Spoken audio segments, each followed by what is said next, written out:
Bonjour tout le monde et bienvenue à la dernière session de webinaire. Cette fois-ci, Marc nous va guider jusqu'à Dublin pour terminer ce grand tour d'Irlande qu'on a commencé en octobre dernier. Je passe la parole à Marc. Bon voyage à Dublin. Bonjour, bonjour à tous mes amis agents de voyage et professionnels du tourisme qui sont là avec nous aujourd'hui. Nous allons partir à Dublin. C'est une série de 4 webinaires et ce dernier webinaire donc est consacré à la belle ville de Dublin. Juste un petit mot, la dernière fois, nous avons eu pas mal de soucis d'écho avec notre dernière présentation, donc nous voulions nous excuser pour ce souci.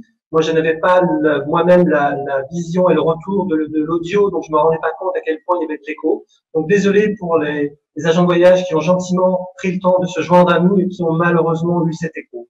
Donc on va essayer de faire en sorte cette fois-ci au mieux pour que vous n'ayez le moins possible d'écho et que vous puissiez au moins comprendre un minimum ce que je dis. L'idée de cette présentation, c'est que nous allons d'abord parler pendant 15-20 minutes de la destination Irlande en général, parce que sur l'ensemble de nos partenaires qui se joignent à nous aujourd'hui, sur les agents de voyage qui viennent, certains ne connaissent peut-être pas du tout l'Irlande, ni même peut-être Dublin. Et donc, du coup, on va reprendre les bases, les généralités, pour avoir une idée globale de la destination et pas que de Dublin. Ensuite, je vais vous redonner un numéro de téléphone qui vous sera utile à vous, agent de voyage, qui est la ligne agent de voyage à Paris, pour tous vos besoins de PLV, affiches et autres informations diverses et variées. Donc, je vous laisse prendre un petit crayon et un papier pour vous donner à nouveau le téléphone et la ligne pour les agents de voyage. Donc, le 01 53 43 12 10, qui est notre ligne dédiée, plus spécialement pour toutes vos commandes ou questions que vous pouvez avoir aussi, bien sûr, n'hésitez pas, nous sommes là pour ça toute l'année. Et notamment pour commander vos brochures 2018 qui sont arrivées, ou le nouveau kit des pros, qui est une PLV avec des guirlandes, avec des posters et des affiches. Nous allons donc commencer par la géographie un petit peu d'Irlande maintenant. Alors, je change de slide et vous pouvez retrouver la petite carte des différentes régions d'Irlande. Et sur les différentes régions d'Irlande, nous retrouvons donc toute la partie Irlande du Nord, en rose, au-dessus, avec Belfast, la capitale de l'Irlande du Nord, qui est plus importante aussi sur la partie ouest. Et la côte sauvage, c'est le Wild Atlantic Way, avec Galway, Limerick, cette grande zone un petit peu bleue, et la côte très très très découpée, c'est l'objet d'un webinaire. Et puis ensuite on remonte et on voit la zone en bleu clair, qui est Dublin, donc, et la côte est, ce qu'on appelle les terres ancestrales, qui est très connue pour la zone des châteaux et des jardins notamment, et puis bien sûr la capitale de la République, Dublin. Grosso modo, l'Irlande est coupée en deux par un grand fleuve, qui se situe à la limite entre la partie bleue de l'ouest et bleu clair de l'est, et qui traverse en plein milieu toute l'île, sur 360 km. L'Irlande, c'est grosso modo 84 000 km² et 14 000 km pour l'Irlande du Nord. Deux capitales, bien sûr, avec Dublin pour la République, zone euro, et puis l'Irlande du Nord, Belfast avec la livre britannique. L'Irlande est baignée par un climat plutôt doux, on le dit parfois plutôt humide, c'est vrai, parce que très changeant, mais pas que humide, bien sûr, heureusement d'ailleurs. Un climat très changeant qui est en fait lié à la dérive nord-atlantique du Gulf Stream, ce Gulf Stream qui remonte à l'Atlantique Nord et qui remonte jusqu'à l'ouest de l'Irlande et qui vient baigner les pieds de l'Irlande, presqu'île du Sud, du côté de Cork et Kerry, et qui va protéger l'île d'un climat rude en hiver et qui va nous permettre d'avoir un climat relativement doux et un printemps souvent assez précoce. Et des végétations, donc, qui sont des végétations parfois subtropicales, qui survivent très bien grâce à cette protection et ce climat doux de l'Irlande. Nous changeons de slide et nous allons juste évoquer quand même les transports et les accès à l'Irlande. Dans les transports aériens, vous avez un grand choix de transports, et notamment de régions maintenant, avec 16, voire peut-être 18 aéroports en 2018, donc un grand choix de départ de régions, et c'est important pour nos clients qui partent de régions, qui partent de leur ville, de leur région à eux, parce qu'ils n'ont peut-être pas toujours envie de passer une nuit à Dublin, à Paris, pardon, pour prendre un vol pour partir sur Dublin, par exemple, et ils partent de leur aéroport qu'ils connaissent, qu'ils maîtrisent, avec souvent des frais de parking moindres, et puis ils partent de chez eux, c'est confortable, c'est agréable, et ça permet d'être très rassurant pour eux, d'être sur leur environnement qu'ils connaissent et qu'ils maîtrisent. 5 compagnies aériennes qui desservent l'Irlande, le choix est quand même important, que ce soit Ryanair, que ce soit Aer Lingus, Air France, Transavia, EasyJet, des vols directs, beaucoup de vols sur Dublin, des vols directs aussi sur l'Irlande du Nord, donc le choix est important pour vous, et vous avez tout ça en machine, bien sûr. 3 compagnies de ferry, Et là aussi, on a des transports aussi qui sont assez importants, avec notamment des passages ferry directs et puis des passages ferry par la Grande-Bretagne, donc ce qui offre encore plus de choix. Les passages ferry directs, ce sont de Cherbourg et Roscoff principalement, directement sur Cork, Rosslare et Dublin. Et la nouveauté de cette année pour la compagnie Irish Ferries, c'est qu'ils vont avoir un nouveau navire qui va être une grosse unité et qui va donc permettre de quasiment doubler les rotations en été sur l'Irlande avec la compagnie Irish Ferries. Donc ça, c'est une chose importante qui va vous donner en plus donc, du choix de transport important. Nous changeons de slides et nous allons parler aussi un petit peu des sports en Irlande. Alors, quand on parle de sport en Irlande, on pense bien sûr à rugby, on pense à cheval, golf, équitation, randonnée, vélo, surf, kitesurf, parapente, pêche, nombre de choses qu'on peut faire sur la belle île irlandaise. Mais l'Irlande a une caractéristique particulière en termes de sport, c'est qu'il y a des sports gaéliques. Donc, il existe une ligue en Irlande qui s'appelle GAA, G-A-A, qui est la Gaelic Athletic Association, et qui gère un peu ces sports irlandais et aide à faire la promotion de ces sports. Et ce sont des sports assez particuliers. La photo qu'on voit à l'écran en ce moment est une photo d'un sport qui s'appelle le hurling, qui est un sport qui se joue avec une crosse en bois, en frêne, avec cette balle ronde, un peu comme une balle de baseball. Et c'est une véritable institution en Irlande. Tout le monde assiste au match. C'est bien plus fort parfois que le rugby avec le football. C'est ce sport irlandais, le hurling, qui est vraiment, qu'on apprend à l'école, que l'on joue un peu partout et qui est une institution vraiment traditionnelle. Les gens suivent les matchs avec ferveur, mettent les drapeaux dans les jardins. Vraiment, il y a autant d'engouement que pour du football en France, par exemple. Il n'y a pas que le hurling, il y a aussi l'équivalent du camogie, qui est pour les filles, qui est une version un petit peu plus légère peut-être pour les dames et un peu moins violente parce que c'est un sport quand même très physique et très violent parfois. Et puis il y a d'autres sports irlandais comme aussi le handball gaélique, qui est un peu l'équivalent du squash et qui se joue avec un gant. Donc des choses un petit peu quand même très spécifiques quand on parle de sport irlandais. Ce sont des sports liés au côté un petit peu viking et l'esprit gaélique de l'Irlande, et des sports qu'on ne verra peut-être pas toujours en France, qu'on ne connaît pas toujours peut-être qu'on rencontrait. Il y a aussi le football gaélique, qui lui se joue par exemple avec le pied et la main en même temps, avec un ballon plus petit que le ballon de football français. Donc c'est encore autre chose aussi. Alors, Dublin et l'Irlande, dépaysement absolu pour la région de Dublin, parce que quand on est à Dublin, on pense bien sûr à la ville, mais ce n'est pas que ça. La particularité de Dublin, c'est qu'on est quand même sur une ville qui donne sur la baie de Dublin, qui est magnifique, en pleine mer, donc on donne vraiment sur une très grande baie. On dit que la baie de Dublin est peut-être la deuxième baie la plus grande au monde après la baie de Sydney. C'est une très belle baie, très large. Et en quelques minutes, on peut sortir de la ville de Dublin et aller par exemple au nord, sur les falaises de Howth, HWTH, et partir, se promener, être sur les falaises, et avec de très jolies balades, à quelques minutes de Dublin. En 30 minutes, vous êtes à Howth, par exemple, et vous ne pouvez pas imaginer être si proche de la capitale irlandaise. Ça, c'est des dépaysements qui sont aux portes vraiment de la capitale. On y accède avec l'équivalent d'un RER, qui s'appelle le DART, très facile d'accès, donc, transport public. Mais on peut aussi partir sur Malahide un peu plus haut, un petit port de pêche qui, lui, est peut-être un peu plus chic, avec des petits cafés, avec un joli château, avec des jolis parcs, ou descendre au sud de Dublin. Là aussi, des dépaysements garantis également, parce que vous allez vous retrouver sur une petite ville qui s'appelle Dalkey, D-A-L-K-E-Y. C'est là qu'habite Bono, d'ailleurs, aussi, avec une bourgade vraiment très côtière, avec des plages, avec les collines et les montagnes derrière, pour faire de jolies randonnées. Très sympa, très original, tout proche de la ville. On ne s'imagine pas du tout être aussi proche de la ville, et pourtant on est déjà en pleine nature, on est déjà en plein dans l'Irlande bucolique, vraiment classique et traditionnelle. Pour partir vers Dún Laoghaire, porte aussi de Dublin au sud, un joli petit port avec des plages à nouveau, etc. Donc la baie offre une multitude de choses. La baie, c'est aussi des petites presqu'îles et des îles dont nous parlerons, nous intervenants tout à l'heure, avec plein d'activités nautiques, plein de choses comme ça. Et j'aime beaucoup Dublin aussi parce que Dublin, c'est une ville qui est à la fois à la taille humaine. On traverse Dublin en un peu plus d'une heure, donc c'est pas une ville qui est énorme. Ville à taille humaine, contact extrêmement facile avec les gens. C'est une ville qui en même temps a un des plus grands parcs publics d'Europe, ouvert en plein cœur de ville, et c'est une ville qui en même temps a une diversité de quartiers et qui offre aussi ce côté un petit peu multiculturel, on retrouve des restaurants de toute nationalité, il y a un mélange, les quartiers sont chaque fois marqués et différents, et tout ça dans un mouchoir de poche. Donc, on peut très facilement découvrir Dublin à pied ou en vélo, en se promenant, en flânant. Ce n'est pas une ville titanesque, on n'est pas sur des grandes capitales comme nos voisins, par exemple à Londres, qui est une grosse capitale, qui est une très grande surface. Là, vraiment, vous pouvez faire à pied, vous-même, tranquillement, et sortir de la ville également très facilement, parce que cette capitale sur la mer offre ce côté balnéaire, et même, par exemple, pour faire du kayak sur la rivière Liffey.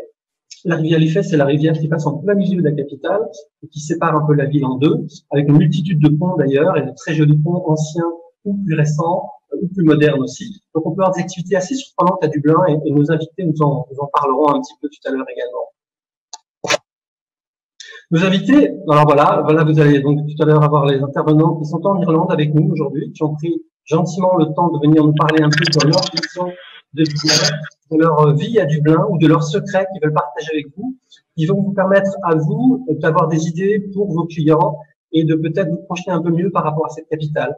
Nous aurons donc Suzanne, qui travaille pour Christchurch et qui nous parlera un petit peu des monuments et de cette superbe église traditionnelle viking. Nous aurons Anna de Guinness Storehouse qui nous parlera aussi également des produits alcoolisés, bien sûr, mais pas que. Nous aurons Catherine qui va nous faire rêver avec un côté un petit peu décalé d'un Dublin qu'on ne connaît peut-être pas, avec beaucoup d'activités nautiques sur un endroit qui est un endroit superbe, une réserve ornithologique avec un superbe golf, mais pas que cela non plus. Et puis nous aurons Katie. Alors Katie, c'est une épicurienne, une gourmande. On pourra lui donner beaucoup de qualificatifs, mais en tout cas, elle a énormément de secrets à partager avec nous en termes de sujet qui passionne toujours les Français, bien sûr, qui est la nourriture. Elle fait notamment des food tours dans Dublin et elle a énormément de bons petits plans. Et j'espère qu'elle ne va pas hésiter à être, gourmand, mais aussi généreuse dans ses contacts. Un petit plan de Dublin pour vous faire voir un petit peu l'architecture de la ville, vous montrer un petit peu à quoi correspond Dublin. Comme je disais, Dublin, Phoenix Park est à l'ouest, où on voit cette espèce d'éléphant, là, c'est le zoo de Dublin. Phoenix Park est le plus grand parc public de la ville, et qui est vraiment très très gros, un des plus grands d'Europe. La Liffey en plein milieu, qui coupe la ville en deux avec tous ses ponts. Et puis le centre-ville, avec notamment un quartier très connu pour les Français, qui est le quartier de Temple Bar, parce que très connu pour le côté festif, tous les bars et toutes les choses à ne pas manquer quand on est sur Dublin. Ça se passe là, c'est un peu le cœur de ville. Ou bien les endroits comme Grafton Street, avec toutes les rues piétonnes et tous les commerces autour, et tout ce côté un peu musical qu'on retrouve dans la rue, où il y a toujours un mélange extrêmement éclectique dans les rues piétonnes. Donc Dublin offre une grande diversité de ce côté, avec des grands musées notamment aussi, bien sûr les musées traditionnels, le château de Dublin, ou des grandes visites à ne pas manquer, comme le musée des écrivains par exemple également. Moi j'aimerais aussi vous donner un endroit que j'aime beaucoup à Dublin. Alors mes invités vous donneront leurs secrets, mais moi je vais donner un endroit que j'aime bien. Si je devais recommander par exemple à des clients un endroit qui est un petit peu décalé, un pub très sympa, surprenant, parce que le pub en fait est dans une ancienne église. Ça s'appelle The Church. Et vous le trouverez sur le web en tapant thechurch.ie. Et c'est assez étonnant parce qu'on est dans une ancienne église, vraiment, qui était en activité. On retrouve d'ailleurs dans l'église le buste de monsieur Arthur Guinness, de la maison Guinness, qui s'est marié lui-même dans cet endroit en 1700 quelque chose. Donc, c'est vraiment une église. Elle n'est plus en activité. C'est devenu un pub. Et le pub en question est assez surprenant, assez décalé. Donc ça, c'est un endroit à ne pas manquer quand on va, par exemple, sur Dublin. Il y en a beaucoup, mais ça, c'est un endroit que moi j'aime et que j'affectionne, et je vais moi-même y aller quand je vais à Dublin, par exemple. Un musée, un exemple de musée. Moi, je vous conseille le musée de Writers Museum, qui est le musée des écrivains à Dublin. Quand on parle de Dublin, on pense souvent à la littérature. Il ne faut pas oublier que quand même Dublin, c'est l'image un peu de la littérature, avec des grandes institutions autour de la littérature. Il suffit d'aller voir, par exemple, dans Trinity College, qui est l'université de Dublin, la magnifique bibliothèque avec toutes ces boiseries qu'il y a, tous ces nombreux livres, avec notamment un des livres les plus connus peut-être, qui est le livre de Kells, qui est un livre qui était fait par les moines. Ce sont les enluminures traditionnelles que faisaient les moines à l'époque. Et ça, c'est un des endroits et une des choses qu'on voit et qu'on apprécie beaucoup à Dublin. Et d'ailleurs, on tourne les pages du livre à peu près une page tous les 3-4 mois pour ne pas abîmer le livre en question, qui est superbe. Et Dublin, donc, et l'Irlande, c'est 4 prix Nobel de littérature, donc c'est quand même pas rien, avec des gens comme Shaw, Oscar Wilde, James Joyce, Yeats, donc des grands auteurs que l'on pense peut-être pas toujours irlandais d'ailleurs, et qui pourtant sont des auteurs irlandais. 4 prix Nobel de littérature, c'est quand même pas rien non plus. Alors cette slide, j'aime bien cette slide parce qu'en fait, on voit plusieurs choses sur les transports. Donc avec les transports locaux, de train, d'équivalent de RER pour rentrer et sortir de la ville vraiment très facilement. Avec le LUAS, qui est une sorte de tram qui traverse la ville aussi. Comme je disais, la ville n'est pas très grande, on la visite vraiment très facilement. En quelques heures, on traverse la ville et l'idéal, c'est vraiment d'être à pied ou à vélo. Ou alors, des choses un petit peu étonnantes pour vos clients français, le Viking Splash Tour, hein, vikingsplash.com, que l'on voit. Ça, c'est assez original parce que on embarque sur un engin amphibie. Alors, bien sûr, on vous donne un petit casque viking qui rappelle un peu l'histoire viking de la ville, parce que la ville a été fondée par les vikings il y a plus de 1000 ans, quand même. Et donc, autrefois, c'était une petite bourgade tout en bois, fortifiée, que les vikings avaient conquis un petit peu. Et cette visite avec cet amphibie rappelle un peu cette idée. On part sur terre avec le véhicule, on se promène dans la ville, on découvre les grands monuments, des grandes artères dans ce véhicule amphibie qui est quand même très surprenant. Et puis tout d'un coup, on passe à l'eau, on passe dans la mer, et on reste dans son véhicule bien sûr, et on navigue dans la mer, sur la baie de Dublin, pour revenir à la fin de son séjour, à la fin de sa visite, sur la terre ferme bien sûr. Et il y a toujours beaucoup d'ambiance et beaucoup d'animation, et c'est toujours assez cocasse de se retrouver avec ce fameux casque viking qui rappelle un peu l'histoire irlandaise et l'histoire viking de Dublin. Alors, hôtellerie, on vous conseille vraiment de suggérer à vos clients de mélanger les hôtels. On voit 3 choses différentes qui illustrent un petit peu ceci sur la carte postale, sur la diapo que vous avez là. On voit une bâtisse, une belle demeure avec une bâtisse. Ça, c'est l'hôtel Shelbourne en Irlande, à Dublin, qui est un des grands hôtels traditionnels, classiques, où on a signé la constitution irlandaise. C'est connu aussi parce que les Dublinois vont venir prendre leur petit thé, vont venir prendre leur petite pause dans cet hôtel qui est magnifique. Ou alors de Marcus, qui est un très bel hôtel, beaucoup plus récent, beaucoup plus moderne, qui est une totale ambiance différente cette fois-ci. Et puis les petits B&B, alors ça c'est quand même quelque chose de fabuleux en Irlande. Même il y a ces petits B&B, ces petits bed and breakfast où vous êtes chez l'habitant. Et là vous allez vivre et avoir plein de petits conseils locaux de ces gens qui sont chez eux dans leur maison, qui vont vous faire partager un peu l'idée de la ville, vous expliquer ce qu'est Dublin, les choses à ne pas rater. Quel pub a une bonne bière? Quel pub a du saumon sauvage? Quels sont les endroits qui pour eux comptent? Et quelles sont leurs petites adresses, en fait? Et quelles sont les choses qui leur plaisent à eux? Donc, n'hésitez pas à mélanger vraiment l'hôtellerie. Il y a un grand choix. Et notamment, nous allons avoir cette année aussi un peu plus de choses en matière d'hébergement avec plusieurs hôtels qui vont ouvrir en Irlande en 2018. Alors, la bonne nouvelle pour vous, agents de voyage, c'est qu'il va y avoir des chambres en plus, parce que Dublin est toujours très populaire et parfois, c'est vrai un peu victime de son succès. Donc, cette année, sur 2018, cette année à venir, nous allons avoir Ivy Garden Hotel qui va ouvrir et qui va offrir encore plus de capacité de chambres, cette fois-ci, le Delvin Hotel et puis le Aloft Hotel également, qui vont être de nouveaux hôtels qui vont ouvrir en 2018. Et également des hôtels qui vont ouvrir des extensions. Le Trinity City Hotel, qui va ouvrir une extension également, le Castle Knock Hotel, qui va ouvrir également une extension, ou le Hilton Garden Inn, qui va aussi ouvrir une extension. Donc, ce sont quand même des hôtels qui vont avoir une certaine capacité et qui vous donneront plus de choix pour vos séjours, pour vos clients. Ivy Garden Hotel prévoit 152 chambres. Delvin Hotel prévoit 41 chambres. Le Aloft Hotel prévoit 202 chambres. Donc, en total, on aura au moins 400 chambres nouvelles sur les hôtels nouveaux, plus les extensions. Donc, c'est quand même une bonne nouvelle pour vous, agents de voyage, avoir plus de choix, plus de possibilités. Et comme je disais, surtout, n'hésitez pas à proposer à vos clients de mélanger les types d'hébergement. C'est toujours une très belle expérience de faire aussi bien un grand hôtel qu'un habitant ou peut-être qu'un petit guest house aussi, pourquoi pas. Patrimoine et culture. Donc, nous allons partir voyager avec nos invités parce que je parle beaucoup, mais du coup, il faut que je laisse quand même un petit peu de temps à nos invités qui sont là avec nous ce matin et qui attendent pour vous parler et pour vous donner leurs secrets, pour partager avec vous certaines choses. Donc, je vais demander à Suzanne de Christchurch si elle est avec nous. Ah, merci Marc et bonjour tout le monde. Vous m'entendez bien, Marc? Oui. Parfait, Suzanne. Merci beaucoup de m'accueillir. Merci. Donc, bonjour à tous. Je vous adresse aujourd'hui du bâtiment le plus vieux de la ville de Dublin, à Christ Church Cathedral, la cathédrale de Christ Church, qui date du 1028, donc presque 1000 années de cathédrale en plein centre de la ville de Dublin. Et comme Marc le disait, c'est très très facile de visiter le patrimoine culturel irlandais à pied en plein centre de la ville de Dublin.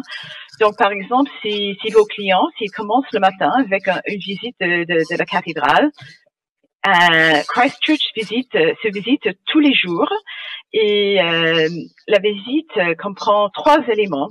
Donc là, l'image que vous voyez maintenant, c'est le grand nef néo-gothique. Là, vous allez apprécier peut-être le carrelage et les vitraux magnifiques. Donc là, nos visiteurs ont le choix de visiter eux-mêmes, c'est-à-dire avec un dépliant français. Ils peuvent aussi assister à une visite guidée de la cathédrale, mais ça sera en anglais seulement pour l'instant. Mais là, si vous envoyez assez de visiteurs, on aura peut-être l'opportunité d'engager un Français ou une Française pour faire nos visites en français aussi. Hein. Donc là, les 3 éléments de la visite sont visite de le grand nef de la cathédrale.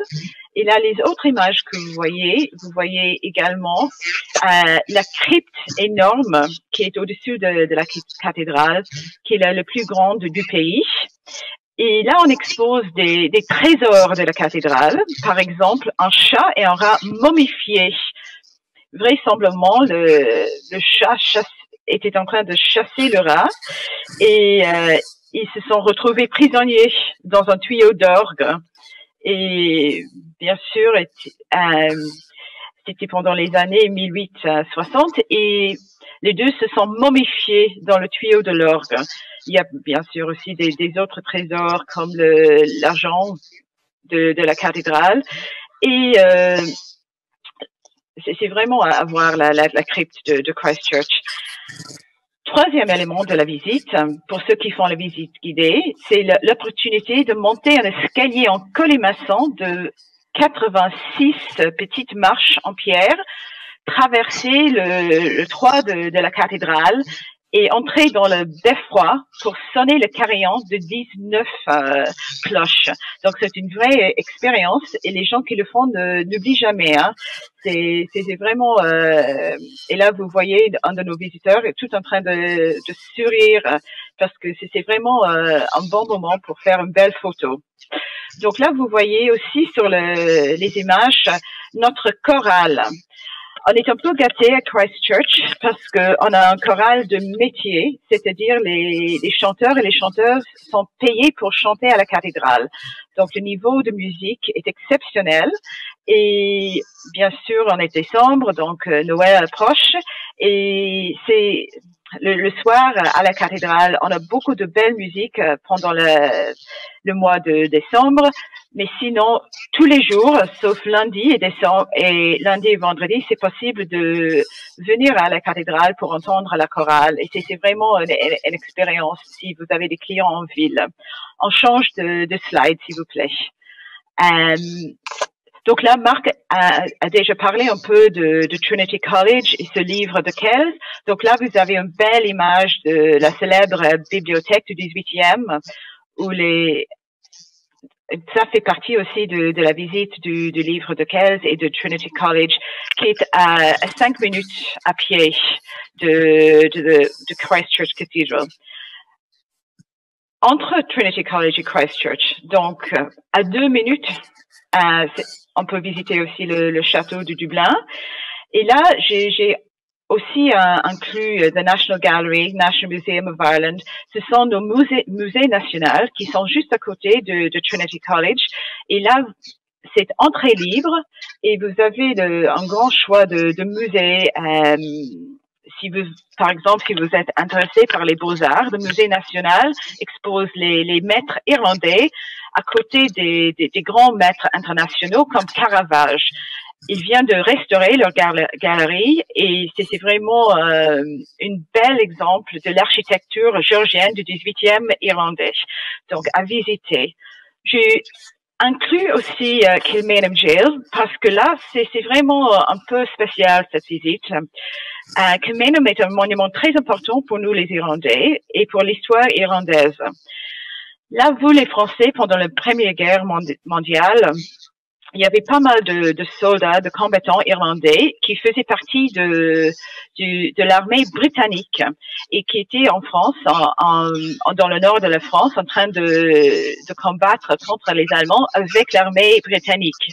Mais 1916, en Irlande, il y avait des citoyens irlandais qui en disaient c'est un grand moment pour l'Irlande, c'est une grande opportunité pour essayer d'avoir l'indépendance du Royaume-Uni. Donc, il y avait une rébellion à Dublin et les leaders, les chefs du rébellion ont été abattus. Donc, la visite de Kilmainham compte cette histoire un peu et c'est vraiment un endroit où il y a un certain génie. Donc, c'est à visiter. Je crois, Marc, vous allez me dire que j'ai trop parlé peut-être, j'ai pris trop de temps, mais c'était juste pour vous donner en courant une idée de la richesse culturelle qu'il y a à visiter en centre-ville de centre-ville de Dublin, la capitale irlandaise. Et j'espère accueillir vos clients et vous-même, soit à la cathédrale, soit à Dublin. Merci. Merci Suzanne. C'est vrai qu'on se rend compte qu'il y a énormément de très beaux monuments, de très beaux sites importants. Et on n'a pas toujours une idée, une image quand on parle de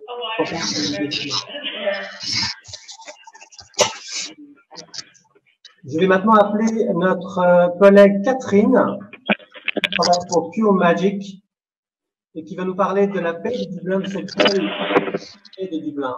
Catherine, est-ce que tu es avec nous? Est-ce que tu es là? Oui, bonjour Marc, bonjour tout le monde. Alors, je me présente. Allez-y.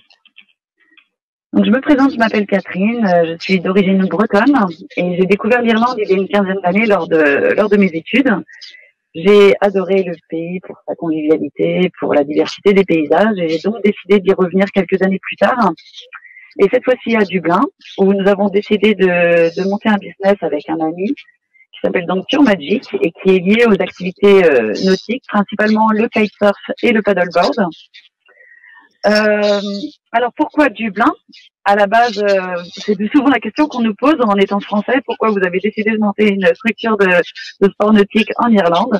Eh ben, tout simplement parce que la première fois que nous sommes arrivés sur Bull Island, donc c'est la partie nord de Dublin, c'est une grande île qui, la plage de Dolimont Beach représente à peu près 5 à 6 kilomètres.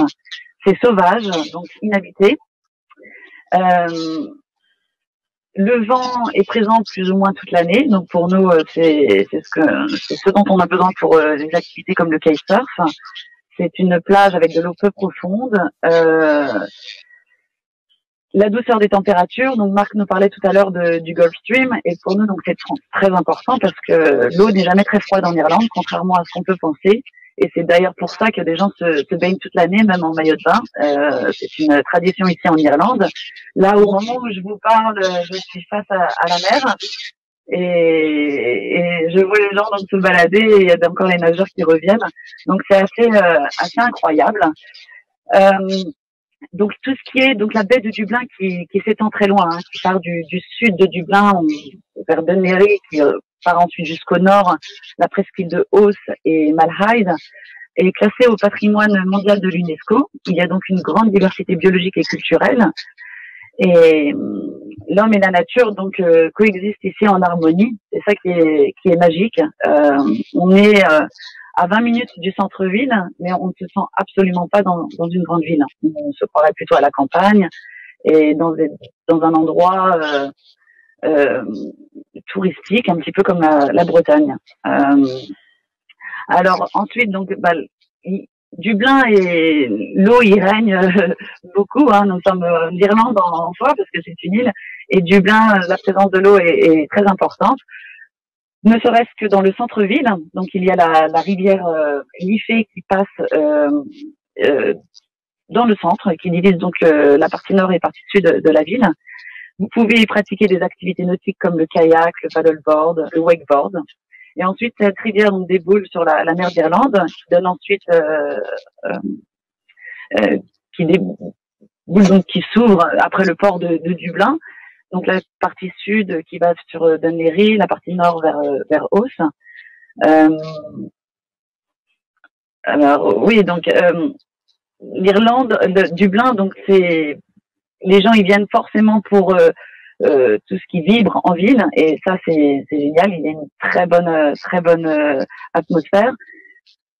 Les gens ont tendance à oublier qu'il y a des plages et qu'il y a plein d'activités à faire, et nous on y est maintenant ici depuis 2 ans, donc on avait une vision au départ. C'est sûr qu'il y a 2 ans il y avait pas tellement de choses de faites sur la plage, les gens n'avaient peut-être pas encore exploité vraiment le potentiel, et depuis quelques années en partenariat avec des organismes de tourisme, Fólk Ireland et les collectivités locales, nous avons organisé pas mal d'événements, dont des festivals sur la plage, en l'occurrence la Battle for the Bay, qui réunit différents protagonistes du sport et de la musique. Donc les personnes peuvent se retrouver sur une plage qui fait 5 à 6 kilomètres dans une atmosphère absolument incroyable, où nous avons très family friendly, comme on dirait ici, ouverte à tous, et le sport est très important, la musique en Irlande aussi, donc tout ce mix fait que on passe un très bon moment sur la plage.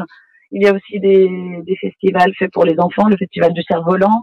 En ville, vous avez la Riverfest, où la River Liffey est mise en valeur avec l'arrivée des grands bateaux, les différents sports. Donc il y a beaucoup d'activités faites autour de la plage. Dublin se trouve donc proche des plages, et une destination touristique en soi serait donc les villages côtiers. Je pense particulièrement à Dún Laoghaire au sud, ou encore, pour nous, on connaît un petit peu mieux la partie nord, Bull Island, la presqu'île de Oss et Malahide.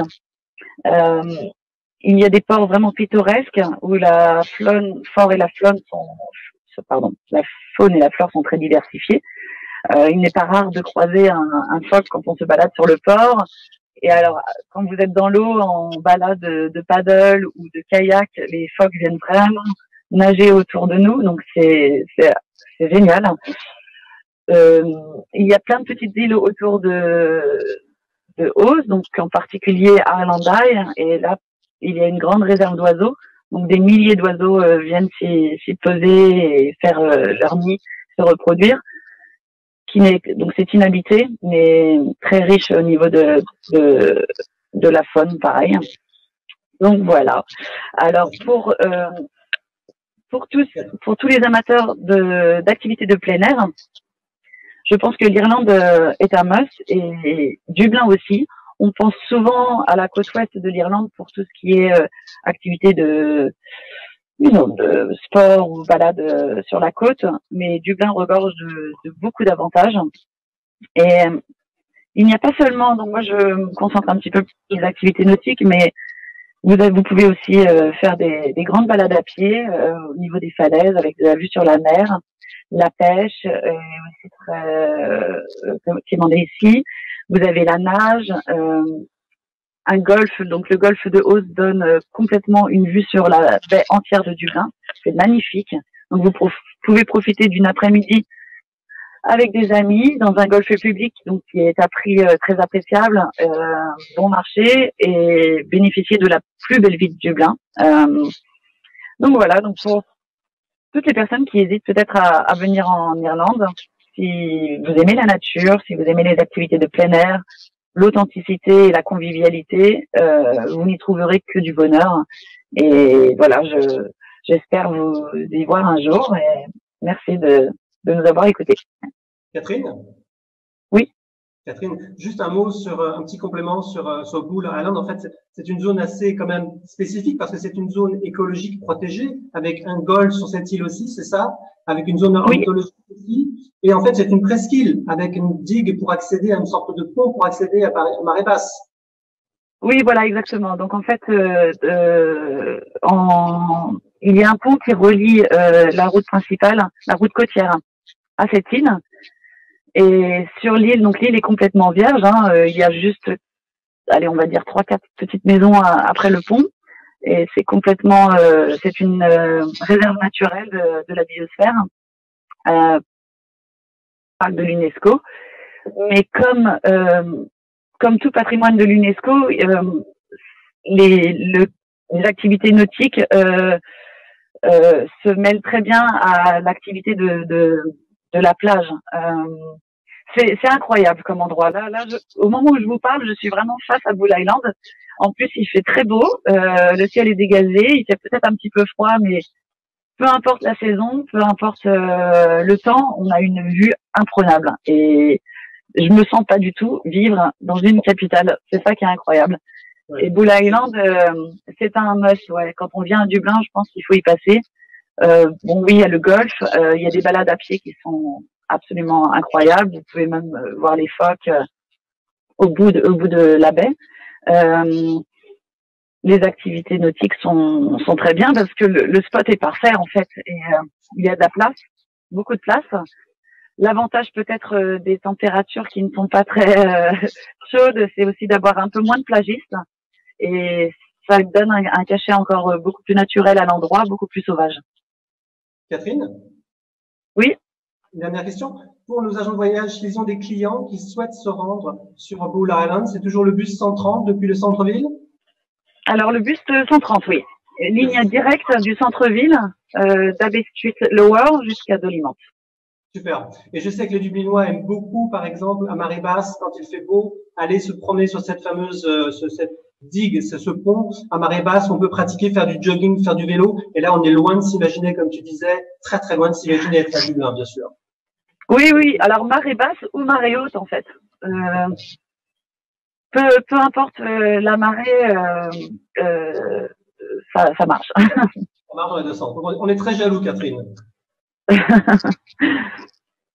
Merci beaucoup, Catherine. Merci beaucoup. Merci, à plus tard.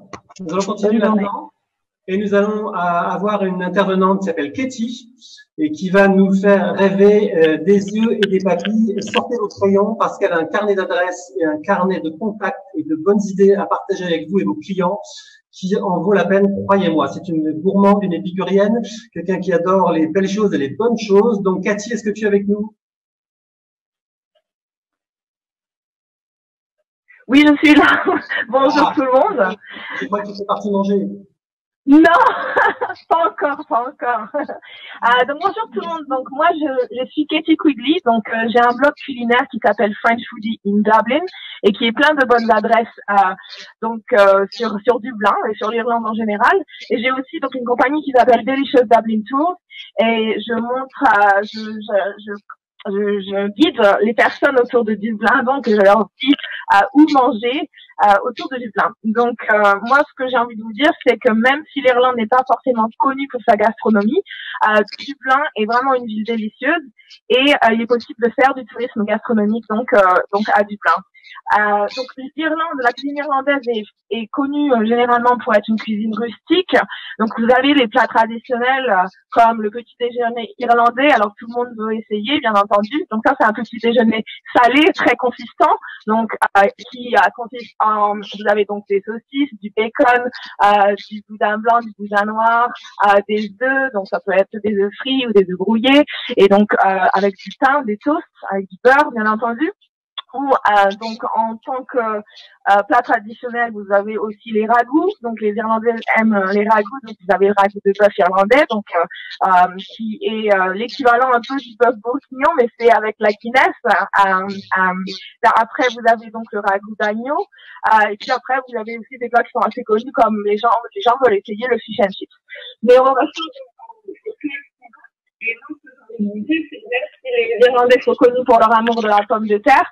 La cuisine irlandaise, ce n'est pas que les pommes de terre et ce n'est pas que le petit déjeuner irlandais. Donc, sur le slide suivant, je vous dis de vous éloigner un peu des clichés si vous pouvez, parce que la scène culinaire à Dublin a beaucoup changé ces dernières années, particulièrement après 2011-2012. Il y a beaucoup de restaurants et de cafés qui ont ouvert et il y a vraiment un essor de la cuisine irlandaise, de la cuisine moderne. Donc, L'avantage de l'Irlande, c'est que c'est une île, c'est petit, donc les produits n'ont pas à voyager très longtemps. Donc c'est vrai qu'il y a une fraîcheur en ce qui concerne les produits, et il y a quand même une abondance de produits locaux, donc que les restaurants utilisent et mettent en valeur maintenant. Donc en tant que produits qui sont connus, alors vous avez par exemple le bœuf irlandais, vous devez le connaître. En France, là, c'est exporté en France. Vous avez le saumon qui est incroyable, le saumon fumé, une variété d'huîtres. Vous avez les moules. Donc, au niveau des produits, des fruits de mer, donc vous avez le choix, l'embarras du choix. Puis vous avez l'agneau, bien entendu, l'agneau du Connemara qui est exceptionnel aussi.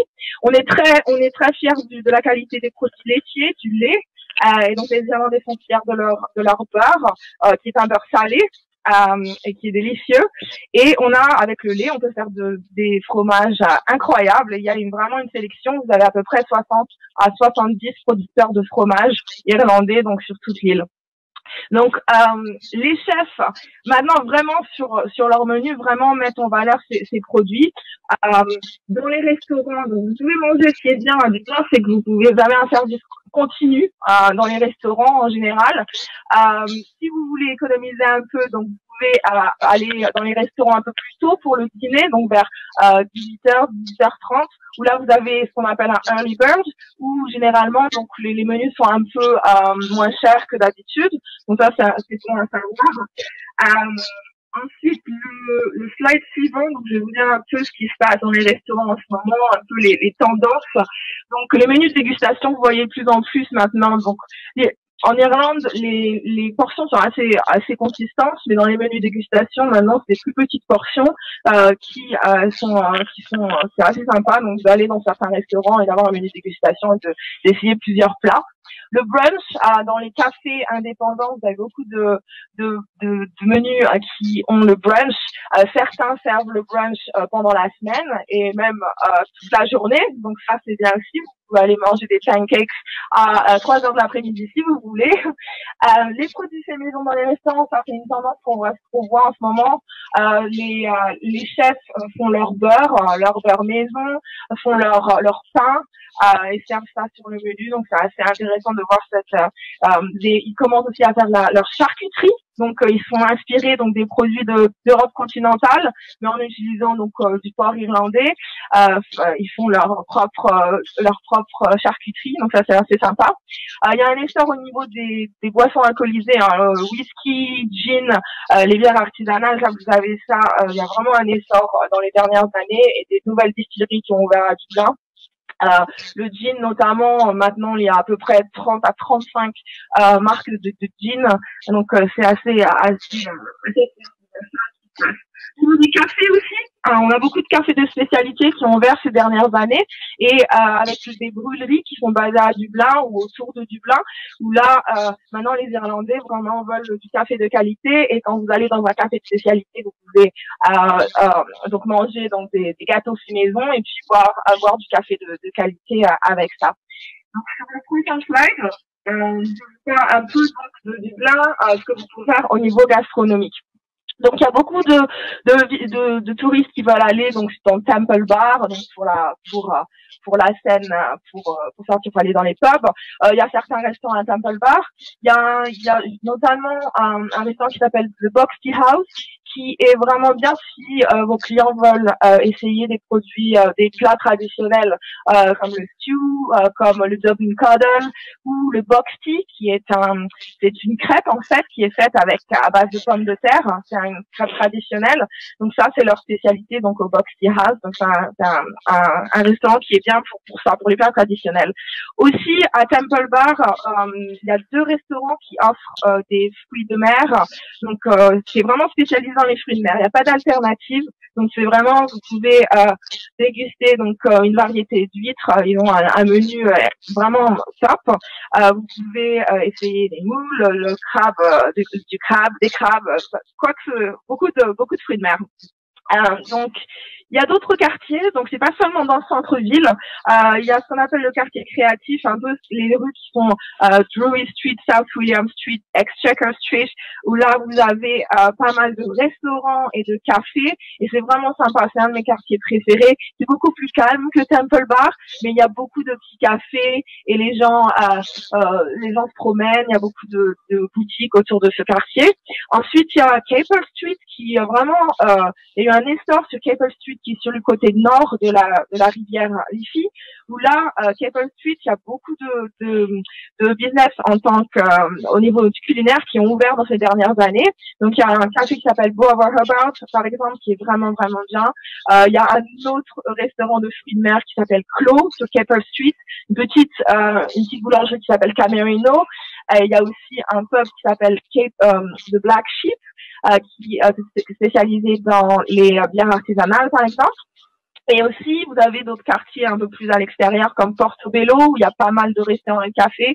Stony Batter aussi, qui est maintenant côté nord, qui a des adresses assez sympas aussi. Donc c'est bien aussi de sortir de Temple Bar pour aller manger. Au niveau des restaurants aussi, la liste de guides gourmands Michelin est vraiment bien. Vraiment, il y a 10 restaurants, Forest and Marcy, Bastable, Richmond, Kraft, De La Hunt. Je vais pas tous les dire, mais c'est vraiment une liste sur laquelle vous pouvez compter. Ces restaurants-là font partie de mes restaurants préférés et sont vraiment bien, à prix plus modéré, mais vraiment une cuisine moderne irlandaise où vraiment des chefs qui sont vraiment top, créatifs. Au niveau du fine dining, des restaurants étoilés Michelin, on en a 5 donc à Dublin. Il y a Patrick Guilbeault qui a 2 étoiles et ensuite c'est 1 étoile, donc Chapter One, l'écrivain, The Greenhouse, Heron and Grey, qui est en dehors du centre-ville, donc qui est une récente addition. Donc, il y a aussi les festivals. Donc les festivals, il faut vérifier quand vos clients donc voyagent. Il y a Taste of Dublin qui est en juin. C'est dans un parc qui est très beau, qui s'appelle the Ivy Gardens. Et là, vous avez pas mal de restaurants de Dublin qui sont là, qui sont présents, et vous pouvez goûter donc leur spécialité. Et puis il y a aussi des produits irlandais, des producteurs qui sont là. Il y a aussi Bloom in the Park qui est à la base pour un festival de jardinage, mais il y a un grand choix de produits irlandais, et donc c'est au mois de juin, et c'est dans Phoenix Park, donc que Marc a mentionné. Et là, ici, vos clients aiment le barbecue, il y a The Big Grill en août, où là vous avez à Herder Park, côté sud, vous avez beaucoup de restaurants qui servent de la viande grillée. Et aussi il y a les marchés, donc alors il n'y a pas de marché permanent, mais il y a des marchés donc ce qu'on appelle les farmers markets.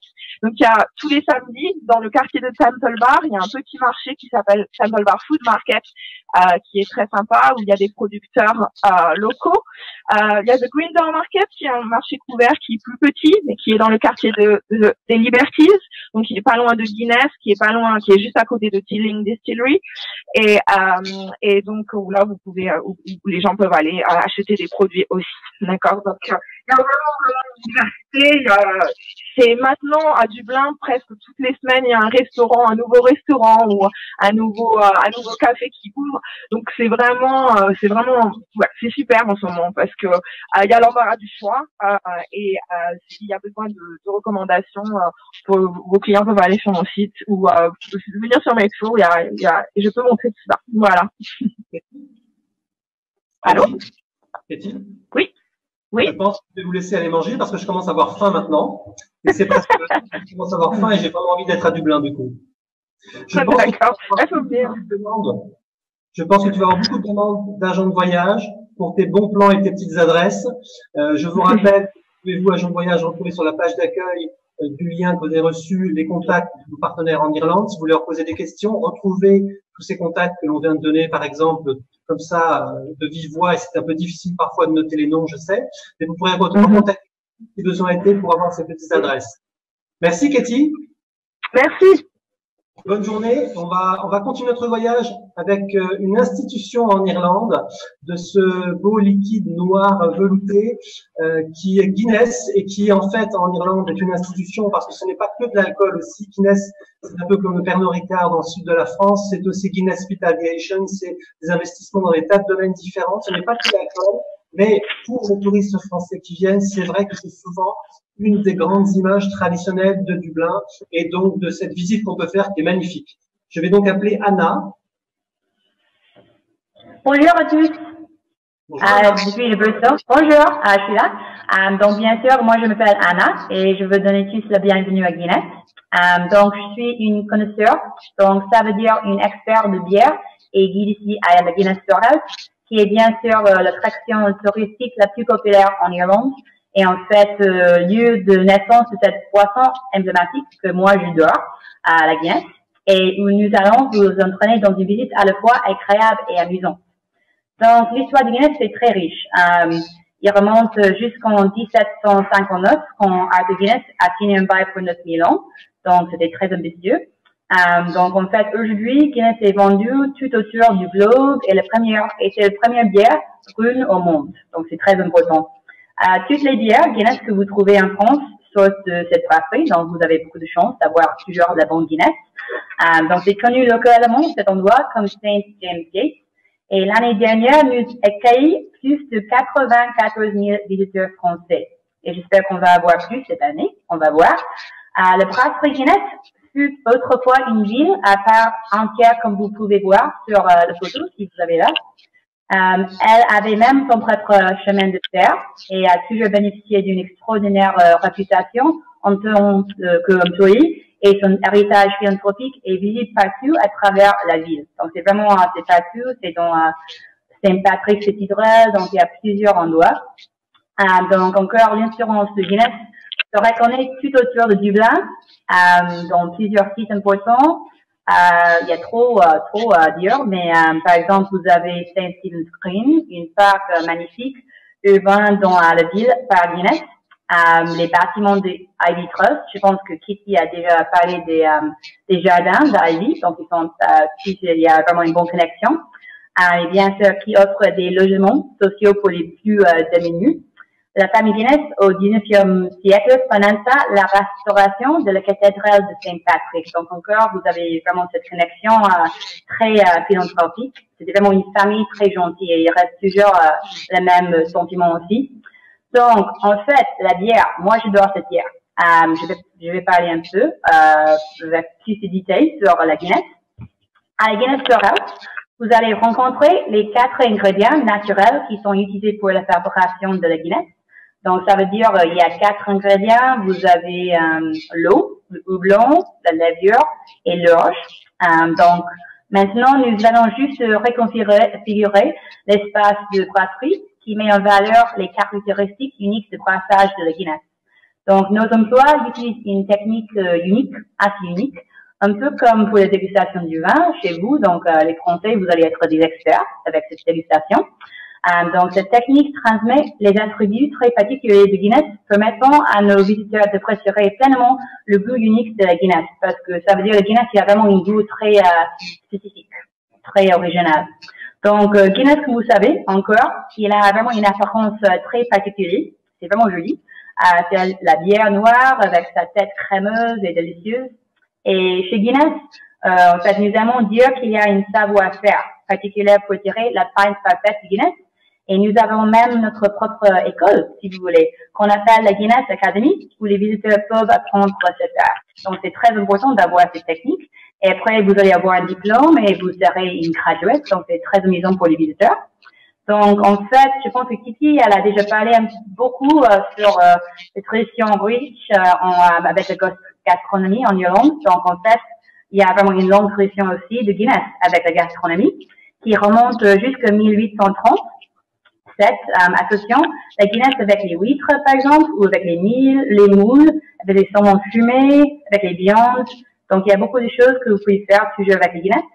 Et ici, à Guinness, nous avons une étage entier dédicace à l'association Guinness et nourriture, mais aussi comme ingrédient dans la cuisine. En fait, vous allez voir, si vous venez, vous allez avoir environ un choix de 3 restaurants et bars pour satisfaire tous les goûts. Nous offrons une large sélection de bières fabriquées par Guinness. Par exemple, ça serait des bières blondes. Vous pouvez toujours essayer notre bière blonde, Hop at 13. Ça veut dire c'est une bière blonde double houblon. Et en fait, à la fin, bien sûr, vous avez Gravity Bar à la fin de notre visite. Donc, c'est magnifique. C'est vraiment un des moments favorites de nos visiteurs qui présente aussi le plus impressionnant et plus au panorama vu sur Dublin avec ses 360 degrés au-dessus de la ville. Donc, c'est vraiment magnifique pour prendre des photos et pour voir les autres monuments, par exemple, Trinity College et la cathédrale de Saint-Patrick, donc les autres endroits. Donc, en fait, je serais ravie, en fait, à la fin, de répondre à vos questions et espère voir certains d'entre vous dans le futur. Donc, si vous avez des autres questions sur les Guinness, donc, demande. Donc, c'était vraiment un plaisir de parler avec tout le monde. Et, à la fin, bon Guinness et santé à le reste. Anna? Oui, je suis toujours là. Merci, Anna. Anna, j'ai une petite question pour toi. Si les agents de voyage veulent privatiser, par exemple, le bar 360 qui est magnifique et qui domine tout Dublin, est-ce qu'on peut faire ça? Est-ce qu'il y a des choses privées qu'on peut faire dans ce bar magnifique qui domine la ville? Pas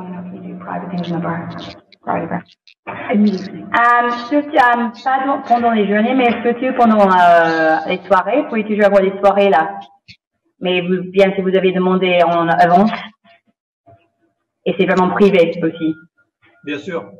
Moi, j'adore cet endroit. J'y suis allé plusieurs fois et c'est toujours magique de voir Dublin la nuit, par exemple, et de voir tout l'environnement que ça représente.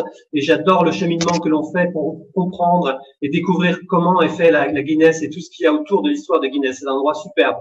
Merci beaucoup, Anna. Merci à vous. Merci bien. Nous allons continuer avec quelques informations générales donc pour les agents de voyage, notamment vous rappeler qu'il y a le site irlande-agence.com qui est dédié aux agences et que vous avez accès aussi aux galeries photos et que vous pouvez avoir un mot de passe très facilement pour obtenir et charger vos photos en plusieurs types de qualité selon ce que vous voulez faire avec, que ce soit en haute résolution ou basse résolution, commander des brochures, le kit des pros, le téléphone de mon collègue et l'email de mon collègue également, donc pour commander tout ça.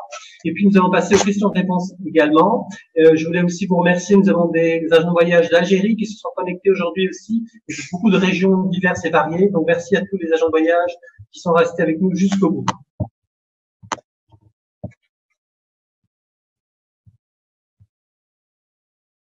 Alors, j'ai des questions et des tas de bons commentaires où on demande à Cathy, par exemple, de ne pas oublier d'envoyer par mail les bonnes adresses.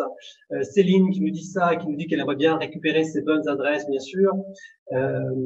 Une autre personne, Céline, qui nous dit, pouvez-vous redonner le nom du quartier et des restaurants autres que Temple Bar, les préférés de Katie? Katie?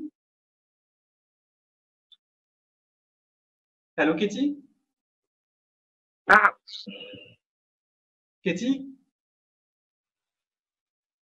Allô? Oui, Katie, tu es toujours là? Oui, c'est mon, désolé, c'est mon portable. Ah oui, je suis là. Oui, vous voulez que je redonne les adresses? Oui, Céline qui demandait si tu peux redonner le nom du quartier avec des restaurants autres que Temple Bar et le préféré de Katie. Alors, moi, je dirais ce qu'on appelle le quartier créatif. Donc, c'est les rues Drury Street, c'est D-R-U-R-Y, South William Street, ces rues-là, Exchequer Street, Wicklow Street, j'aime beaucoup parce que vous avez, c'est déjà l'architecture est belle, vous avez c'est très super joli, vous avez des belles boutiques et vous avez des cafés, des restaurants dans ce quartier-là. Et après Stony Batter, Stoneybatter,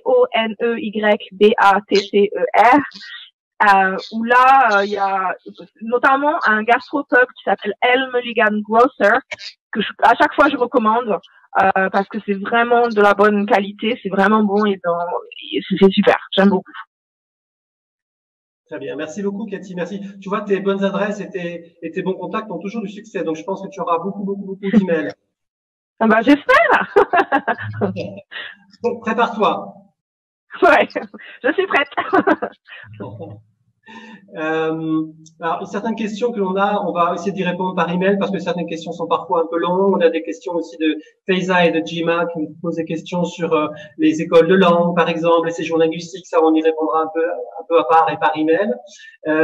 Pour tout ce qui est visa également, on parlera de ça par côté ambassade, car c'est l'ambassade irlandaise à Paris qui pourra aider les ressortissants d'Algérie, par exemple. On nous demande aussi s'il y a des tarifs avec les agents du voyage à Dublin. Là, ce sont des choses que vous pouvez voir en direct avec les hôteliers eux-mêmes, bien sûr, aussi. Donc oui, vous pouvez sûrement négocier des choses assez intéressantes, en dehors des saisons, bien sûr, très touristiques, parce que, bien sûr, les parties touristiques, les périodes touristiques sont plus chargées pour les hôteliers, c'est évident, c'est vrai.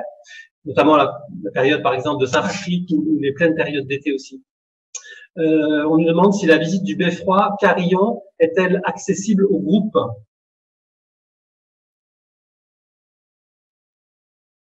C'est Suzanne. C'était Suzanne, je pense. Mais Suzanne est peut-être. Oui, Suzanne, je crois que Suzanne est en rendez-vous. Déjà, elle avait malheureusement un rendez-vous. Donc, on va répondre aussi par ça, par mail également. A priori, je pense oui. Et on demandera la confirmation, bien sûr, à Suzanne. Et c'était Céline qui nous posait la question.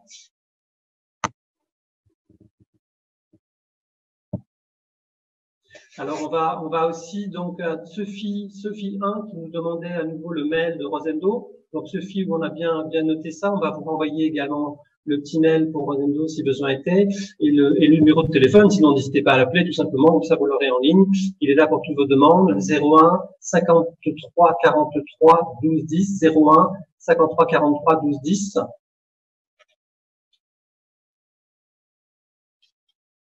Donc, il y a plein de personnes qui ont faim. Les agents de voyage sont des gens gourmands et qui ont faim à cette heure, je vois. Voilà, je crois qu'il y a encore pas mal de questions sur les temple bars, les bars, etc., etc. On va essayer de vous renvoyer tout ceci par mail, également de vous envoyer des documentations par la poste dans la mesure du possible pour ceux qui ont des questions particulières ou spécifiques sur les séjours linguistiques, sur les visas et toutes ces choses-là, bien sûr. Merci à tous les agents de voyage qui étaient en ligne avec nous aujourd'hui. C'était le dernier et le 4e webinar de l'Office de tourisme irlandais. C'était sur Dublin. Restez bien sûr en contact avec nous parce que nous aurons d'autres webinars en 2018. Et d'autres nouveautés, bien sûr. Et juste un petit clin d'œil et un mot. Aujourd'hui et hier était le lancement de Star Wars, comme vous savez, qu'on en parle énormément partout. N'oubliez pas que, bien sûr, l'Irlande est intimement liée à Star Wars, et pas que pour le côté mystique, mais parce qu'en fait, il y a beaucoup de lieux de tournage et des grands lieux connus qui sont liés au film Star Wars. Et je vous invite à aller voir Star Wars au cinéma pour voir des belles vues d'Irlande, même si elles ne sont pas pendant tout le film. Il y a certains moments quand même où on voit des jolies choses. Et vous retrouvez sur nos sites web, notamment les lieux de tournage de Star Wars. Voilà. Merci beaucoup à tous les agents de voyage. Merci beaucoup à l'équipe de Tourmag et à ma collègue Victoria de m'avoir aidé aujourd'hui. J'espère qu'on n'a pas trop dépassé. Et j'espère que le son était un peu plus audible et un peu plus correct que la dernière fois. Et encore une fois, excusez-nous pour le dernier webinaire sur l'Irlande du Nord.